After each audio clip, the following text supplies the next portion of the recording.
that could happen. Just take it easy. Rob, this is the 4th pylon failure this month. And to top it off, we have Enterprise and our chief engineer watching over our shoulder. No offense. None taken. This is cutting-edge technology. Remember? Have a little patience. Restructuring a planet's atmosphere is going to have a few hiccups. You sure this has nothing to do with the upgrades we did last month? I oversaw the modifications myself. They're working flawlessly. So, I'm overreacting. A bit. I told the Science Council that we could terraform Lapa 3 in less than a decade. At this rate, it will take twice that long. And you know how well the Federation does patience. That's still a whole century faster than anybody else has done it before, Doctor. Listen to the man, will you? If this works, when this works, we'll be able to terraform worlds for millions of victims of war, famine, and disaster. It's okay to care this much. I suppose you're both right. I just hate to break a promise. Why don't you take the inspection of Section 12 yourself? If the pylon is failing, you'll be there for the fix. That, Dr. DeWitt, is a very good idea. Doctor, would you mind if I tagged along? You're using transporter technology in a whole new way. I'd like to see what you're doing. Might be a good idea to have another pair of eyes on the problem. And hands. Great.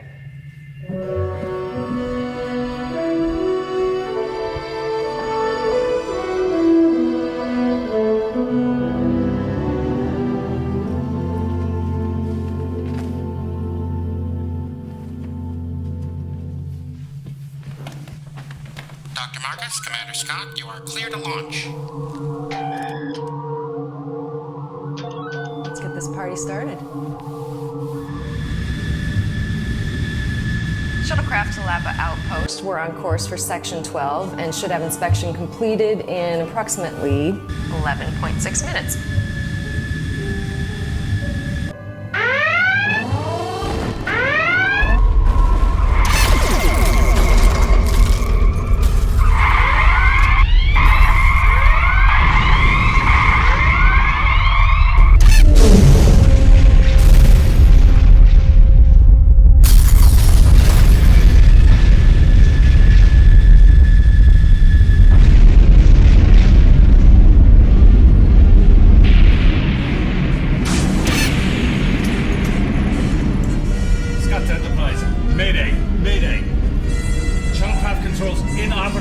Unknown explosion at Lapa Outpost. Enterprise, can you read me? Enterprise!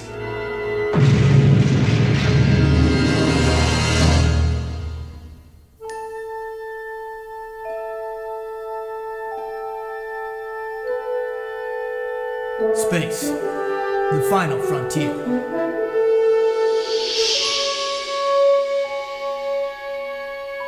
These are the voyages of the starship Enterprise. Its 5-year mission: to explore strange new worlds, to seek out new life and new civilizations, to boldly go where no man has gone before.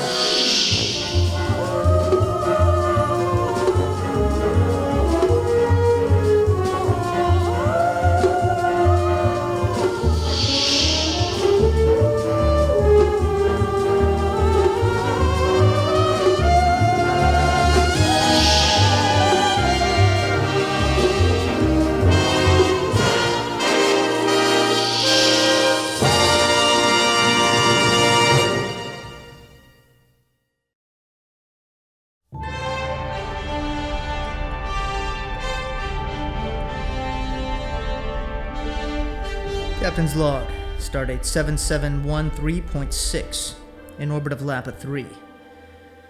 We've recovered Chief Engineer Scott and one other research team member from a crashed shuttlecraft after a massive explosion ripped apart thousands of kilometers of the planet's surface.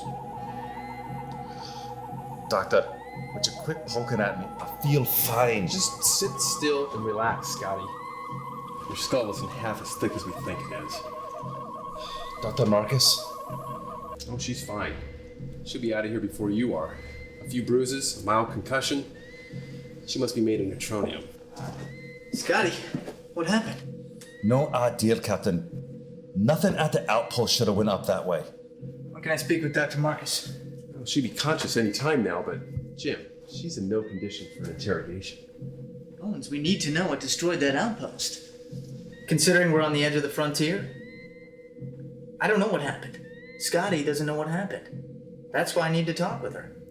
Talk with me about what? Easy there. How are you feeling? I'm fine. Where am I? You're aboard the Starship Enterprise. I'm Captain James T. Kirk, Chief Medical Officer Leonard McCoy. What happened to the outpost? Why am I here? The Lapa 3 outpost was destroyed. Destroyed? There was an explosion. A huge chunk of the planet, along with the outpost, was incinerated. Except for you and my chief engineer, there were no survivors.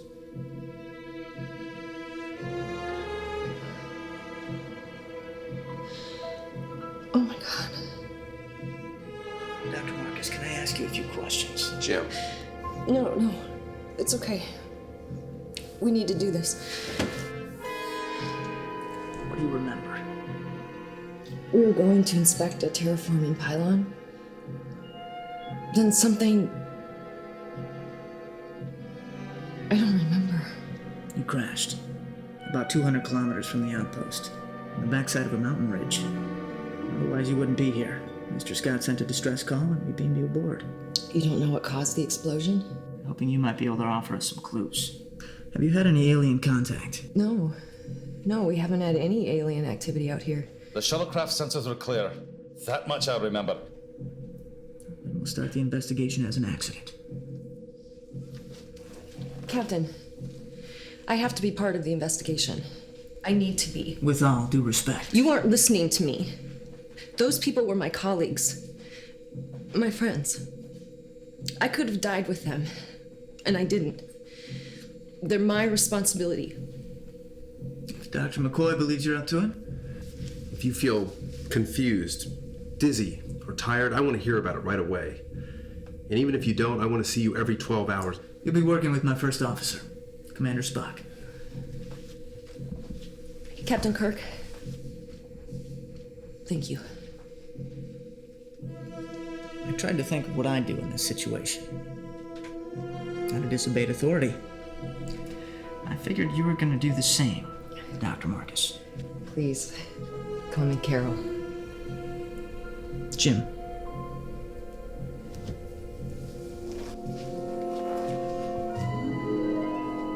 Look, Jim, you need to realize Dr. Marcus is dealing with a terrible tragedy.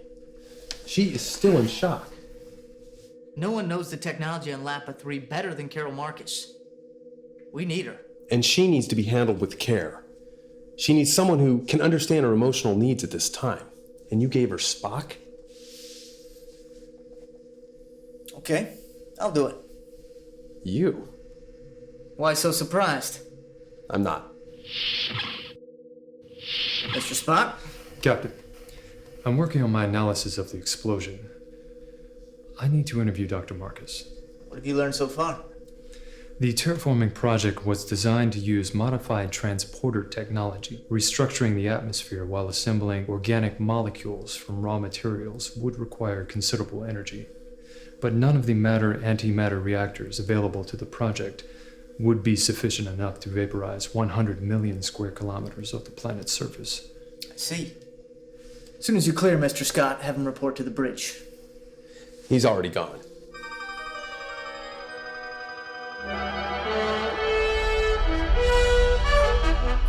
Mr. Scott, you need to see this. What is it, Lottie? An odd reading here. It fades in and out. It could be a ship. Anton? I saw it too, just for a second. There's a small Bach globule in that region, a very dark, dense cloud of dust. It could be our signal is bouncing off it.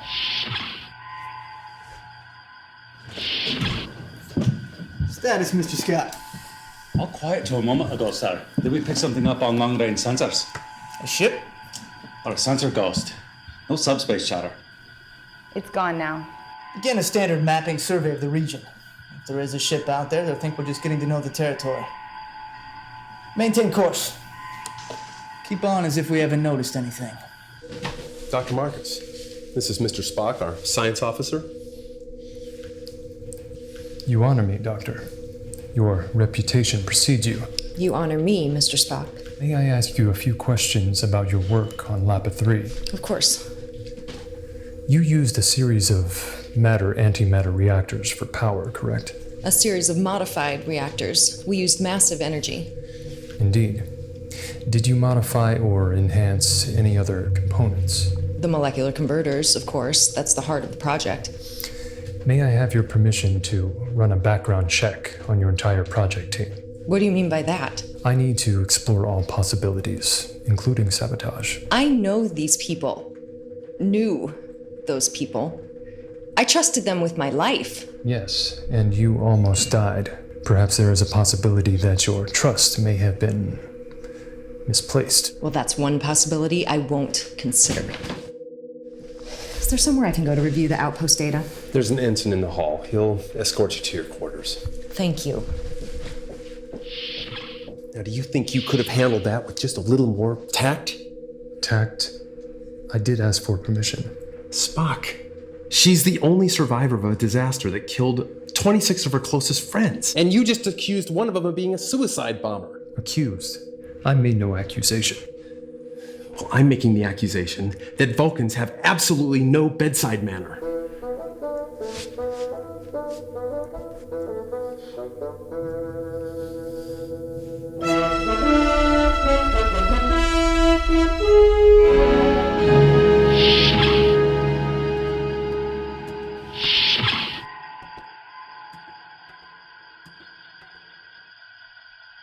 I have spoken with Dr. Marcus. She was not very helpful. She's dealing with a lot. You have to allow for that. Yes. Emotion is often a reason for being illogical. Request permission to beam down to the planet's surface and explore the blast site. Is it safe? Radiation levels are high. The Class K planet will require us to wear environmental suits. They should shield us from harm. Dr. Marcus will want to go too. Captain, I do not require her help. If she's still having emotional outbursts, she will only be a hindrance. Emotional outbursts? If I understand correctly, she believes I accused one of her people of sabotaging the project. She believes you accused one of her people? Yes. Sick bay. McCoy here. Is there a sensitivity training for Vulcans? I'm a doctor, not a magician. Thank you, Doctor. Scotty, you have the con. Ensign, the moment you get a fix on that blip, buzz me immediately. Aye, sir.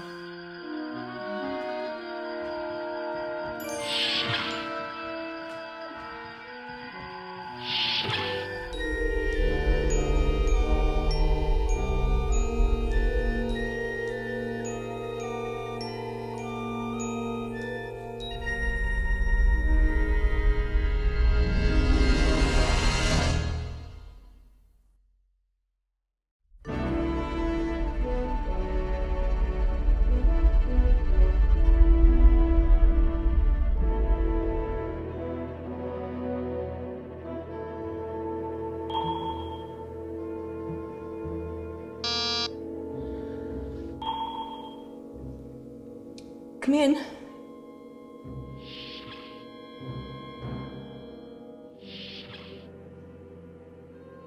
I hope I'm not intruding. Not at all, Captain. It's Jim.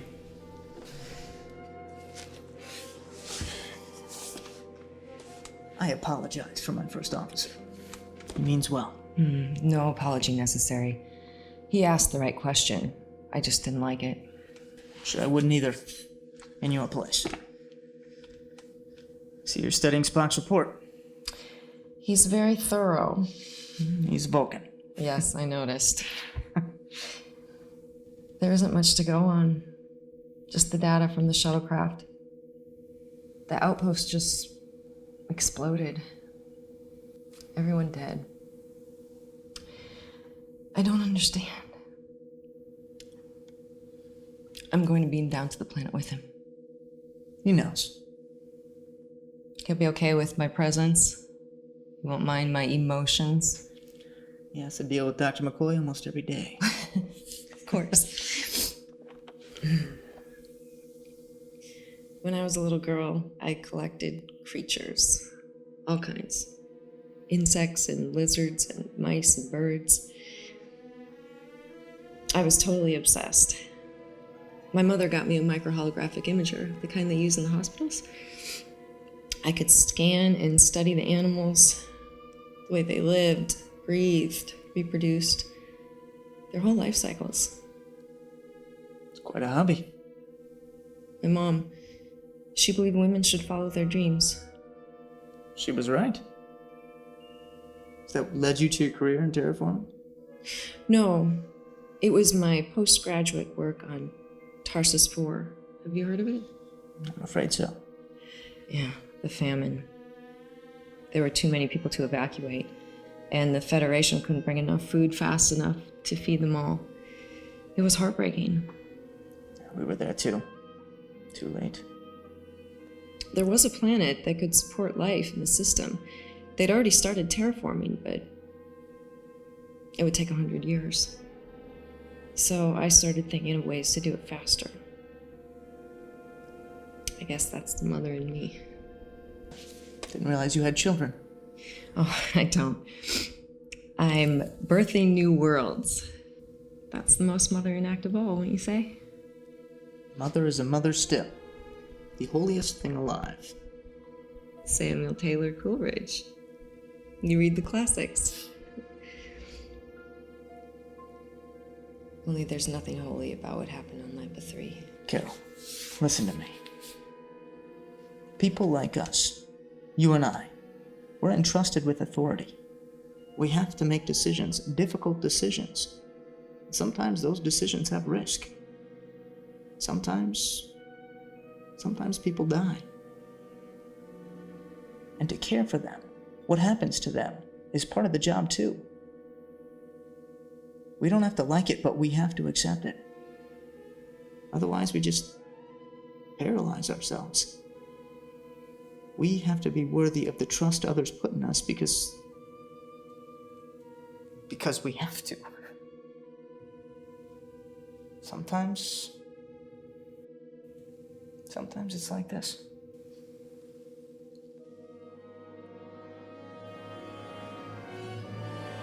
Done. Sorry. Are you? Excuse me, I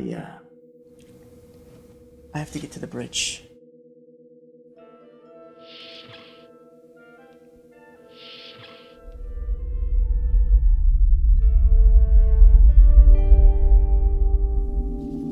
The reading is here, right at the center of the blast site, almost lost in the background radiation. Have you ever seen a reading like this? No, this isn't from our equipment. The signature is completely unfamiliar. Seems like a logical place to start. Indeed. These coordinates. Doctor.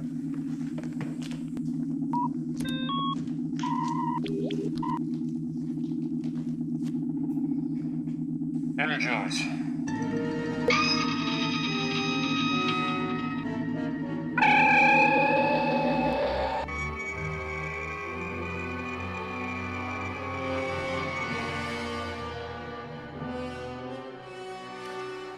It took years to build this station.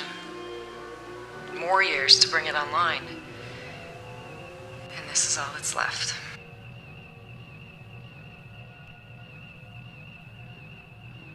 Anything?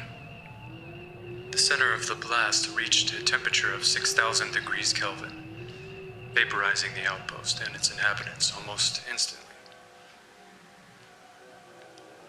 Perhaps there is comfort in knowing that your colleagues died immediately without pain.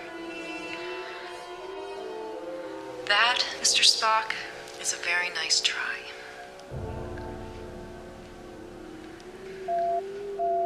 Kirk to landing party, come in. Spock here. Status.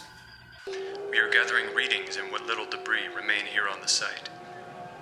Estimated completion in 11.6 minutes.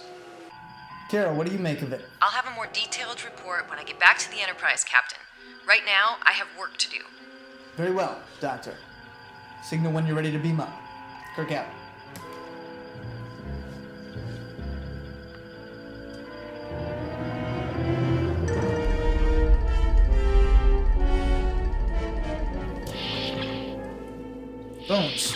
busy? Now, whatever gave you that idea? Ever since Chapel left, I've been as tranquil as a tribble in a Klingon stampede. What's on your mind, Jim? Carol. Dr. Marcus. What about her? It's awkward. I mean, she's holding up, but she isn't... I don't know how to... So I take it my role as ship's counselor is secure? I'll stick with command. Thanks. It's safer. What? This isn't the first time you've had to deal with an attractive woman. I have no romantic interest in her. That would be wrong. And improper. As a captain.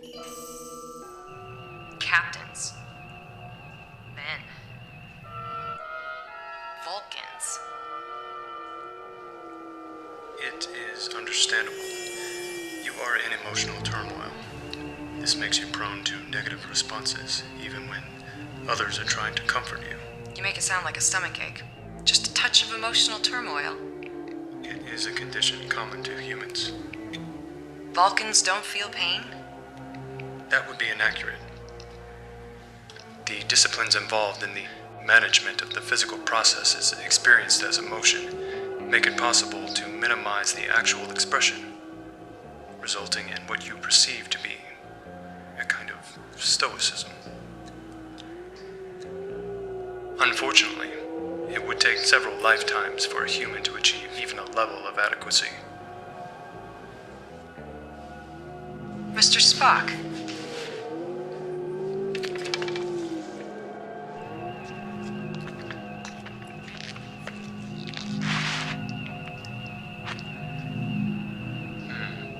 A most unusual energy signature.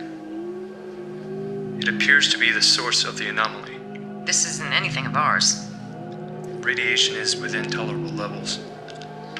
I believe it is safe to bring on board the Enterprise for analysis.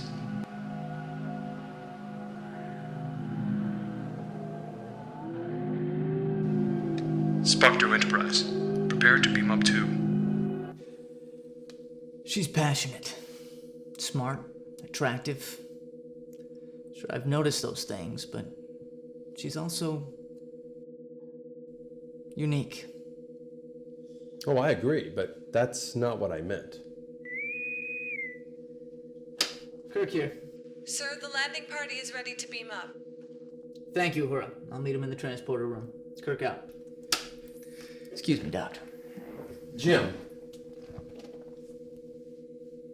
She's most uncommon.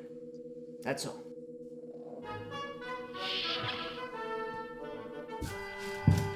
Commander, if we're going to assume that there's a ship in that dust cloud, a direct scan would be the only way to find it. Which would tip off anyone that's out there. There's an alternative. We could take the Enterprise into the dust cloud and drop passive probes. It would take 2 or 3 passes to get coverage. And as soon as the probe sends out a signal, would alert everyone out there. It is as daft as hiking the highlands in wintertime blindfolded. We could use an old-fashioned spatter signal. It would sound like a burst of subspace static, just like the rest of the noise in the dust cloud. Mr. Scott, we can do this. Aye. All right. Set up a search grid. But we do nothing until the captain says, Mr. Sulu, you have the con.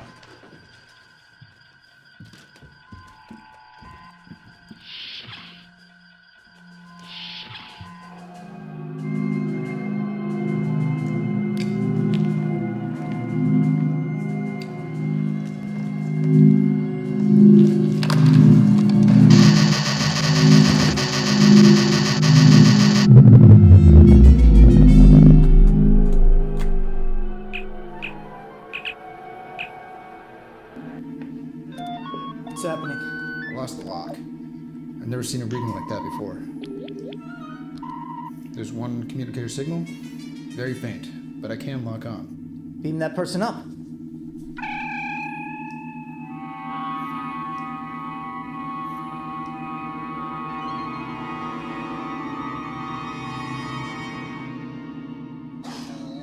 Spock! Are you alright? Energy discharge. Damage. Respirator. Dr. Marcus. There's no signal to lock onto, sir. Let me at it, laddie. I know a way. Fascinating. I've never seen that done before. Don't disturb me. Scotty, if her respirator's out, she'll die. Try and Sarah. I'm going down. Scotty, energize. Without a respirator? You can't be serious. You won't last more than a minute. I don't need a minute. I need 15 seconds. Put me down at Spock's coordinates. That should be near Carol. I will grab her. You beam me back up. That's, Now, Mr. Scott!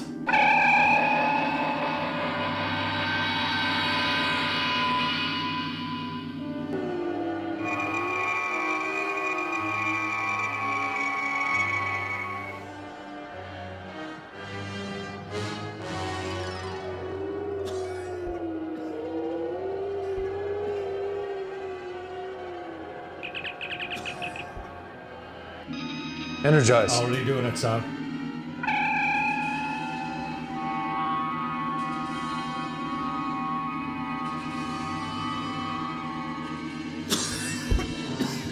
Captain, that was an incredibly stupid thing to do.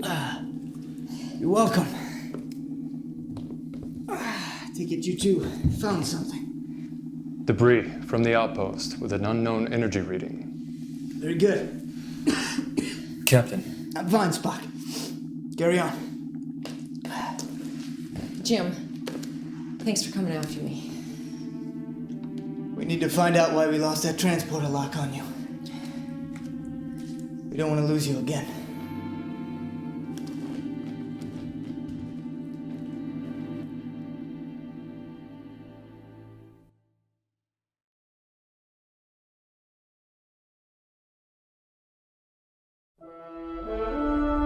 Captain's personal log.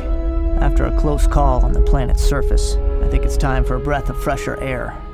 I've asked Dr. Marcus to join me in the ship's arboretum. Like an oasis. They say someday every starship will have holodecks so realistic they won't need an arboretum. I prefer the real thing. So do I. Oh, what are these? Oh, that's a unique aroma. Zans periculi. They grow everywhere on Lapa 4. Ought to do pretty well on Lapa 3. Once you finish terraforming. I don't know about that. Really? I came to Lapa 3 to bring life from lifelessness. Instead, I managed to destroy over 24 human lives. The risk is too great. You're not a quitter. You're a scientist. A scientist with a conscience. And that's why you can't quit. Won't quit. You think so? Your friends? Your colleagues? If you quit now, they died in vain. You care too much. You won't quit. You've been there too. At what point? Tell me, Jim, at what point is it too much to carry? At what point do you say, enough already, and just stop? I'll tell you when I get there. I'm not there yet. Neither are you. Damn you, James T. Kirk. You're right. Bad habit. Sorry. It's a very...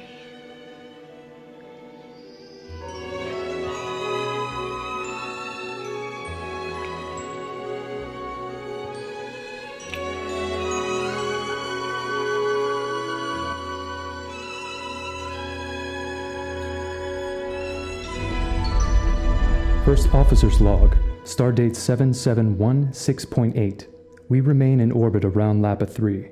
We continue to gather data about the destruction of the outpost, but progress remains slow. Mr. Spock, look at this. If I cross-correlate the field effects, I can isolate fluctuations in the quantum structure of the debris. Interesting. Why would you do that? A hunch. Perhaps. Fascinating. The Skotak particles appear to be switching between baryonic and non-baryonic states. How is that possible? Our current knowledge would say it is not. I can hardly wait to tell Jim. The captain. Yes, he would greatly enjoy a discussion on non-baryonic transitions. We're still analyzing the debris, Admiral. As soon as... Jim, I'm sorry to put you on the spot, but the Federation Council is raising hell over this, and Starfleet Command is beating down my door for answers. We have to know, is there an alien ship or not? We don't know, but we have a plan to find out. We just need a little more time. How much more time? If this was an attack, if someone out there has a weapon of that power... Give me 3 days. We don't have 3 days, Jim. Fitzpatrick wants to assemble a war fleet as we speak. Look, I'm doing all I can to keep this from escalating, but I need you to get me answers, Captain, and fast. Starfleet out.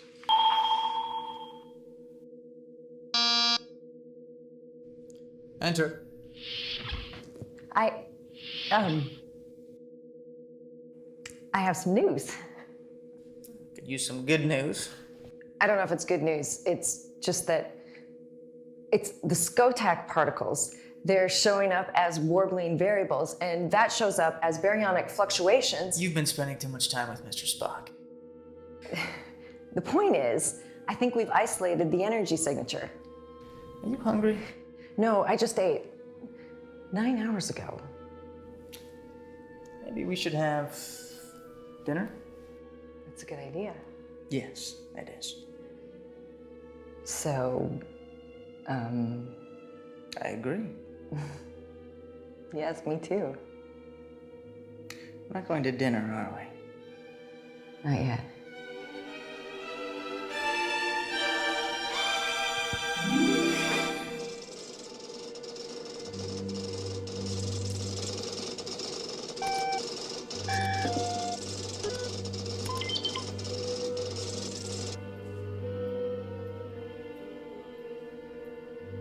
Computer, verify data.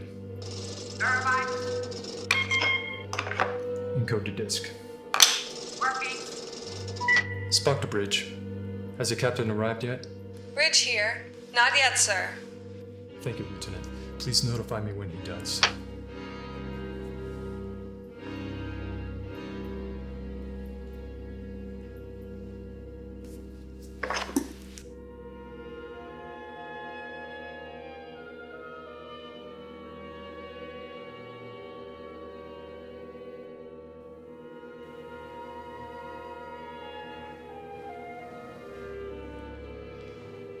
Morning. Yes, it is. All right? More than all right.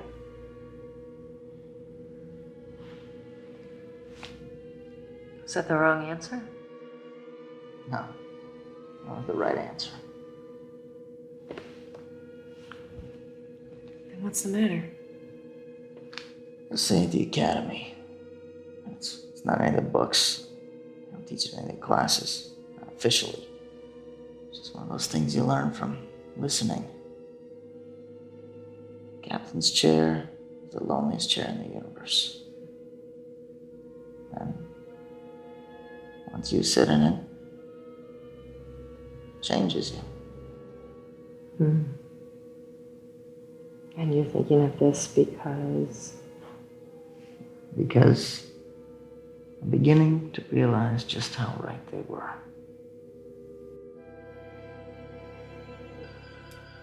Mr. Scott, the subspace probes are now operational. All right, it's now on number then. Bridge to Captain Kirk. Kirk here. Ready to go, sir? Initiate course through the dust cloud, Mr. Scott. Aye, Captain. All right, you heard the man. Take us to warp factor 3 until we're within 100,000 kilometers, and then half impulse as we approach the cloud. Yes, sir. Course laid in.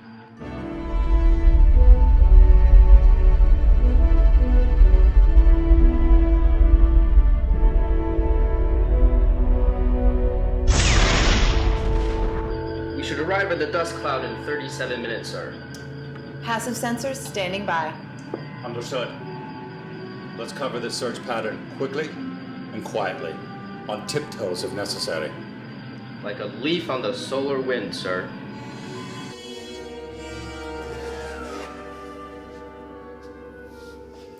I have to get to the bridge. I have a job too. Yes, you do. Are you gonna get that? Yes. Come in.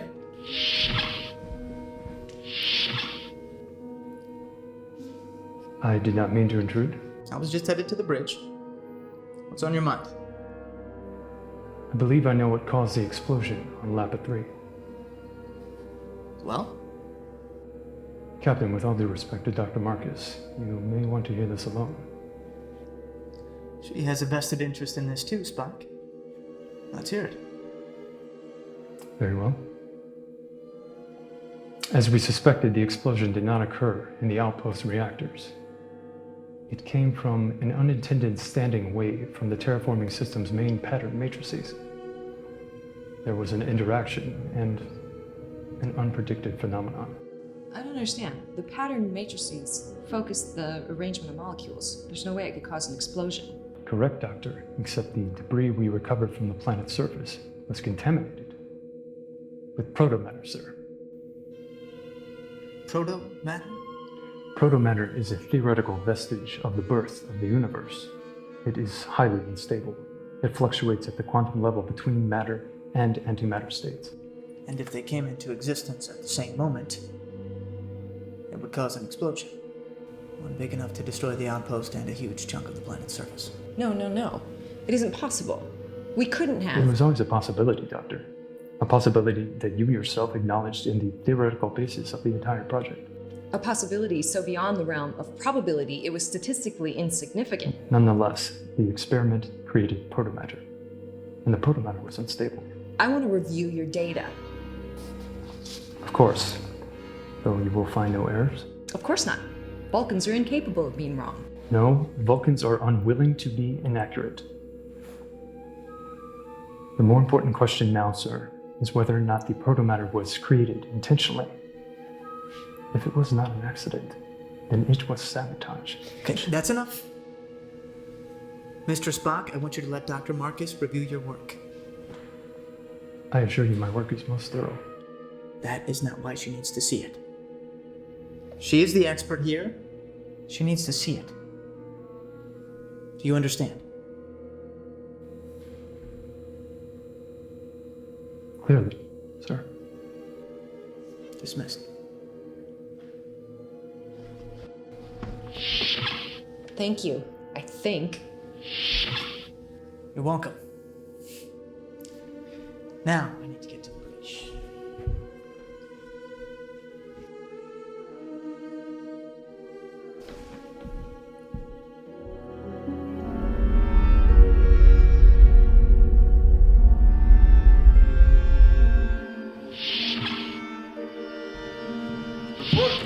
We're skimming a dust cloud. Begin our second pass on the search grid now. Anything? Negative, Captain. The particulates in the cloud make passive sensors nearly ineffective. Options. We can use active probes or active sensors. Can't say I like either of those choices. There is a third possibility. Mr. Sulu, we have enough visual data to assemble a holographic schematic of the dust cloud, yes? Yes, sir. When a ship travels under impulse power, it leaves a faint disturbance, a wake. Let's look for a trail. I'll put it on the main screen. Here we go.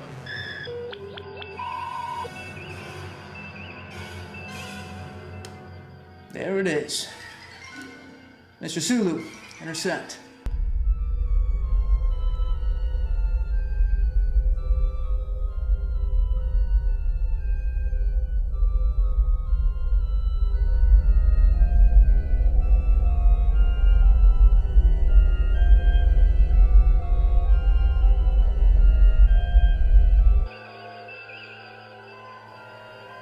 Spock. Nothing on sensors. Proximity alert! Confirmed. Object dead ahead. Approximately 200 meters in length. Distance 112 kilometers. Adjust course. Captain, the dust is clearing.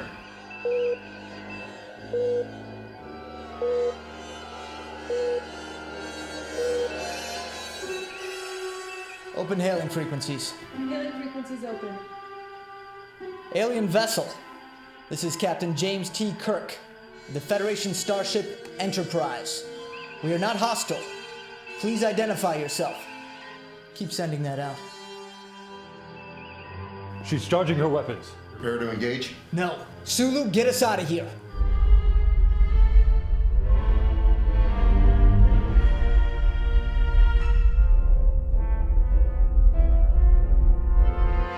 All hands red alert. Raise shields. Stand by phasers.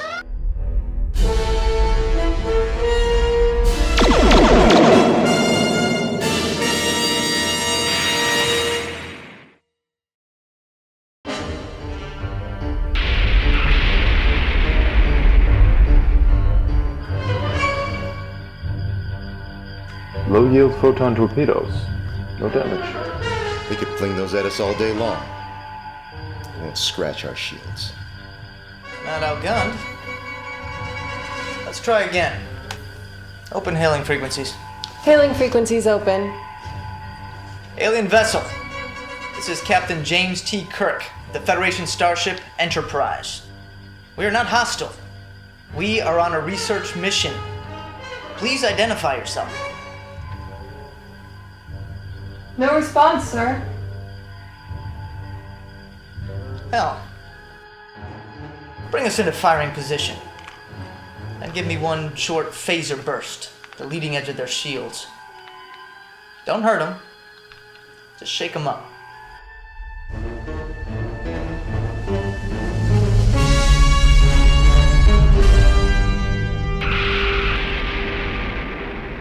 Moderate damage to the alien ship's forward shields. They have stopped pursuing us. Now let's see if they're ready to talk.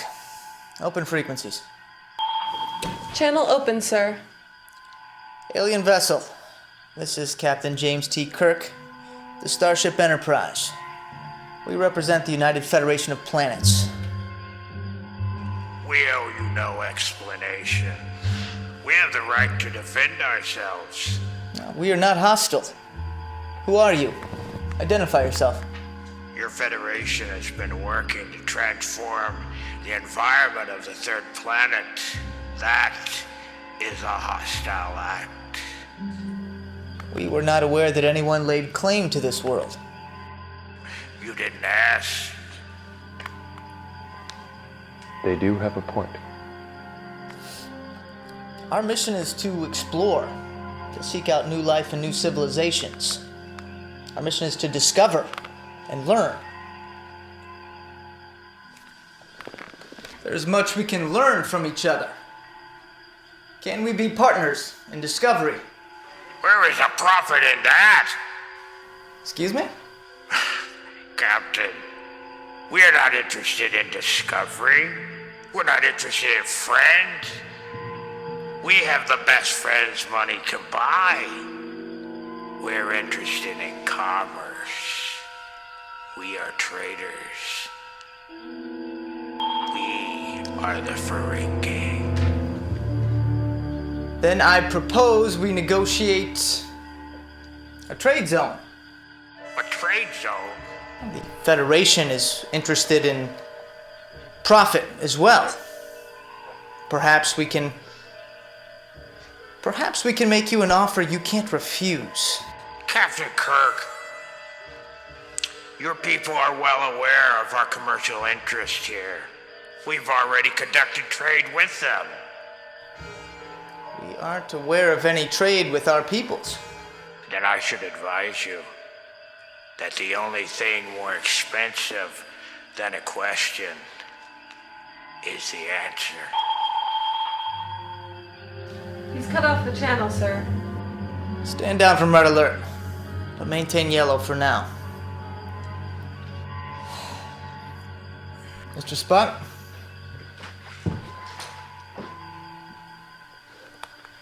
Very curious. They have very strange ears.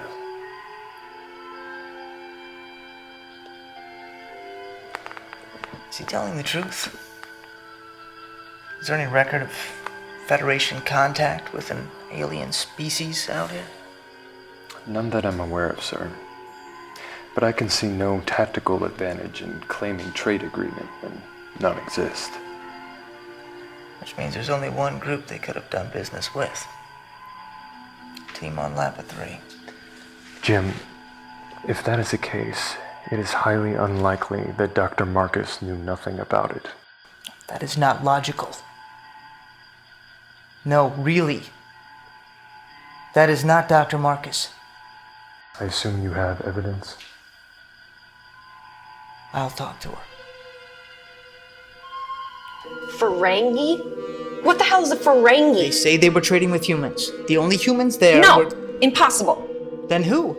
Someone on your team? What, am I so incompetent that I didn't see a black market operating right under my nose? Or I'm a lazy bookkeeper and didn't notice a bunch of supplies coming from God knows where? Or I'm just plain stupid! You are going way over the top on this. Over the top? I have barely left the launch pad! I thought you were supposed to help me bear the pain, not shove the knife in deeper. Dr. Marcus, shut up. I don't care whether you knew or not. That is not what this conversation is about. I need to know what was being traded. Nothing. I would have known. Come on, you're a better scientist than that. Think about it. Where did that statistically insignificant proto-matter come from? Okay. That's a good question. I thought so. I'm sorry, I'm sorry. I'm still... You've had crewmates die. Does it ever stop hurting? No. Just learn to live with it. That's a horrible way to live. But it's better than the alternative. Spock to Captain Kirk. Kirk here. Can you come to the bridge? We found something quite interesting about the alien vessel. I'm on my way. Kirk out. Hold that thought.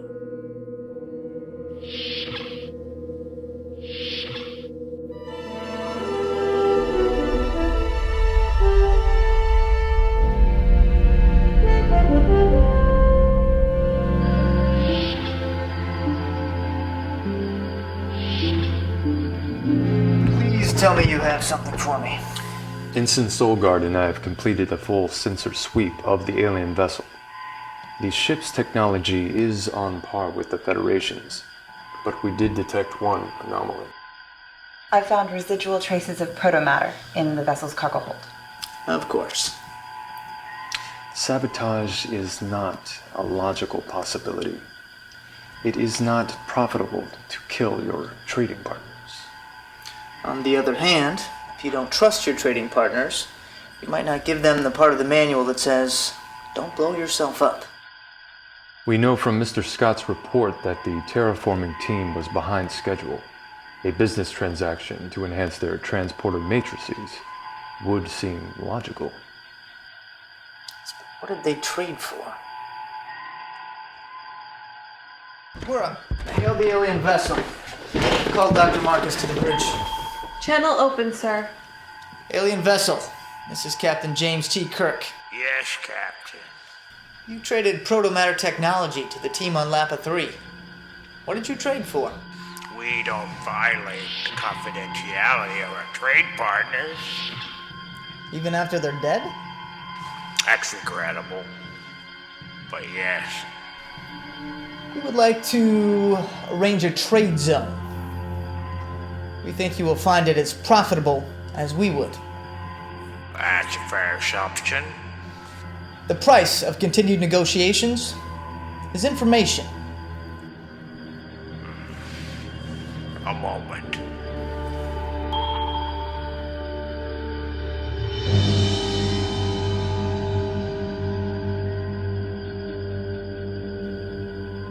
You're going to negotiate with them? No. I'm going to play poker with them. We delivered a set of transporter matrices enhanced for protomatter creation. Who did you deliver them to? Robert DeWitt, the trade officer. DeWitt? Trade officer? He was never a... Dr. Robert DeWitt, the assistant project director. He was as passionate about terraforming Lapa 3 as I was. The more the project fell behind, the more distraught he became. He must have convinced himself the risk was worth it. Oh my god. Obviously, protomatter is a very expensive item. It is not our most expensive commodity, but it's not inexpensive either. What did DeWitt trade you? That information will remain confidential. Allow me to cite 2 rules that govern my people, Captain. 1, peace is good for business. 2, war is even better for business. Either way, we're open for business.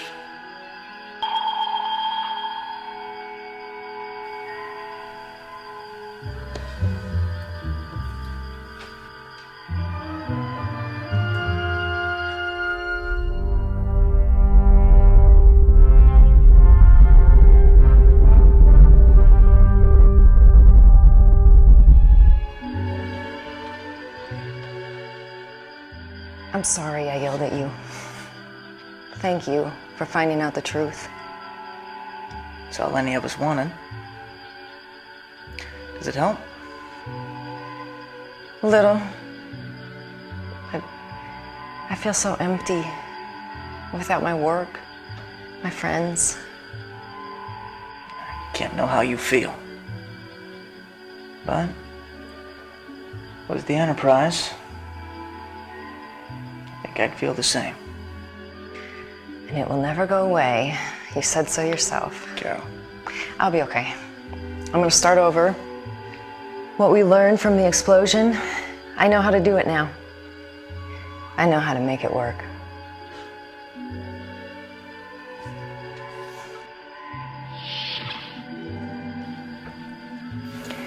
How long till we reach Starbase 26?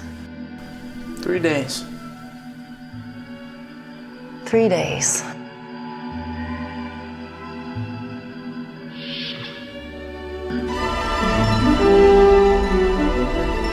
Captain's personal log. We've arrived at Starbase 26, and I'm informed that Carol has beamed over ahead of schedule, and that an explanation is in my quarters.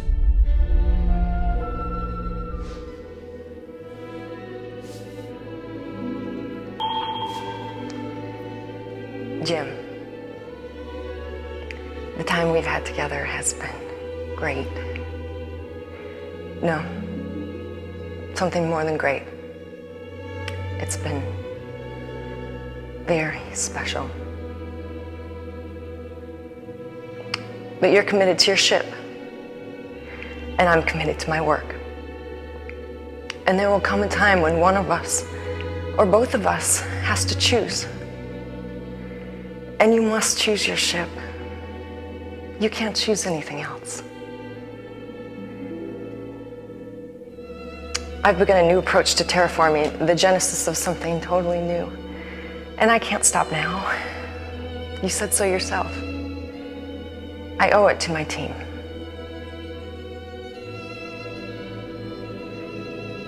We'll see each other again.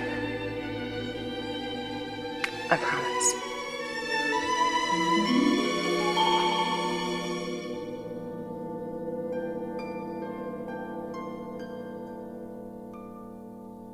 We'll see each other again. I promise. And recording.